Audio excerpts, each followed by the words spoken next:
students of Lakeview Academy were diligently studying their math one morning when Principal Michaels interrupted them with an important announcement over the intercom. Good morning, everyone. I hope you are ready for some friendly competition. I have just received a phone call from Mountain View Academy that they would like to invite our student body to a track and field day, which is to be held the last Friday of next month. The students cheered. Yeah! Since I was leaving to hear you cheering all the way up to the office, I take it you are getting ready for the competition. Coach will give you some pointers during your PE classes over the next few weeks. Good luck. The students could hardly wait to get started. It was lucky for the 5th and 6th grade class that PE was the next period class. They walked into class with great anticipation. Good morning, class. I'm sure you've heard the announcement already about the track and field competition in 6 weeks. Principal Michaels has asked me to make you totally prepared. All you have to do is listen to what I say and put that into practice. Are you ready? Ready! There were 2 students who were particularly interested. Both had a keen sense of competition and imagined bringing home several trophies. Their names were Ray, Let's get started, and JC. What's first? Not that I really need any advice. I already know how to win. The first thing that you need to do is stretching. The key? That's the key to muscle development. Then Every time you get a chance, stretch. Stretch! Stretch. Stretch?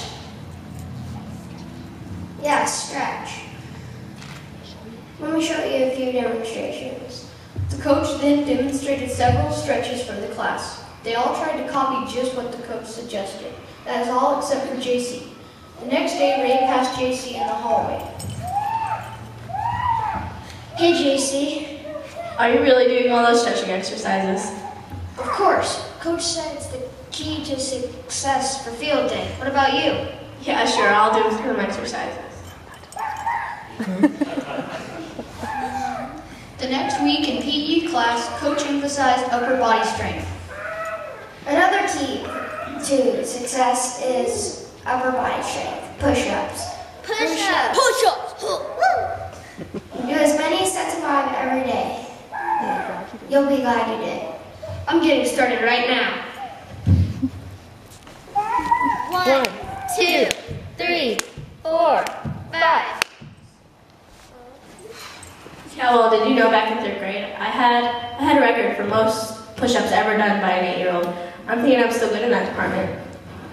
Ray just couldn't understand JC's attitude. Here the coach was giving them advice and she was totally ignoring it. Didn't JC care about the competition at field day? The next week in PE class, coach told them about quadriceps. You want your legs to be strong? The competition is only 4 weeks away. Try these lunges to keep your quadriceps in shape. Lunges! After school, Ray tried a few lunges. He looked at JC, who was sitting on a chair playing on her iPod, and told her, I can really feel those lunges working my muscles. You should try a few. Too much work.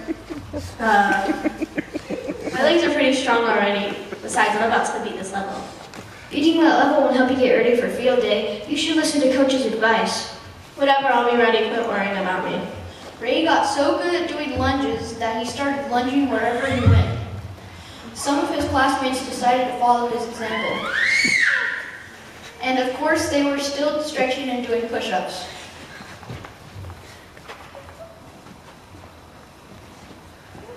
The next week, Coach talked about aerobic exercising.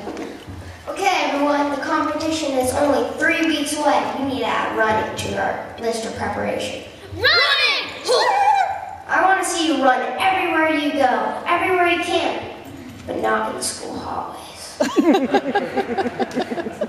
That's not cool. Running! Running! Yeah, that's right, running. Your goal is 1 mile per day. Got it. At the end of PE, all of the students took off running to their next class, except they walked in the hallways, and except for JC, she didn't run at all.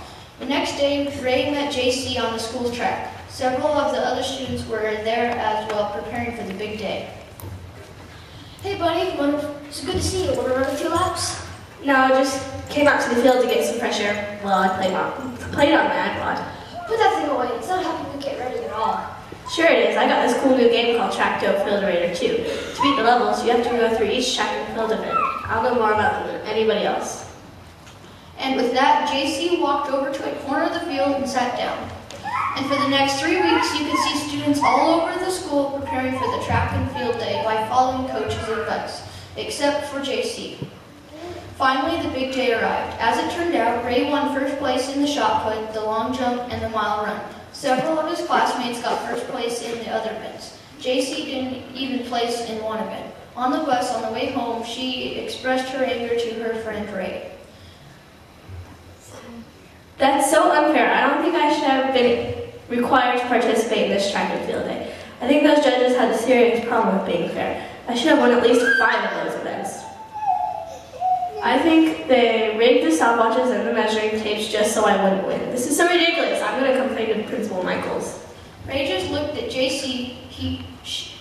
He decided not to say anything right then. Maybe someday JC would be ready to listen to him explain and that it's a good idea to follow the advice of your teachers. That doing that is kind of like building a house with a foundation of rocks instead of sand. Jesus said, "Why do you call me Lord, Lord, and do not do what I say? I will show you what he is like who comes to me and who hears my words and puts them into practice. He is like a man building a house who dug down deep and laid the foundation on rock. When a flood came, the torrent struck the house but could not shake it because it was well built. But the one who hears my words and does not put them into practice is like a man who built a house on the ground without a foundation. The moment the torrent struck that house, it collapsed and its destruction was complete." Luke 6:46-49. What kind of house are you building?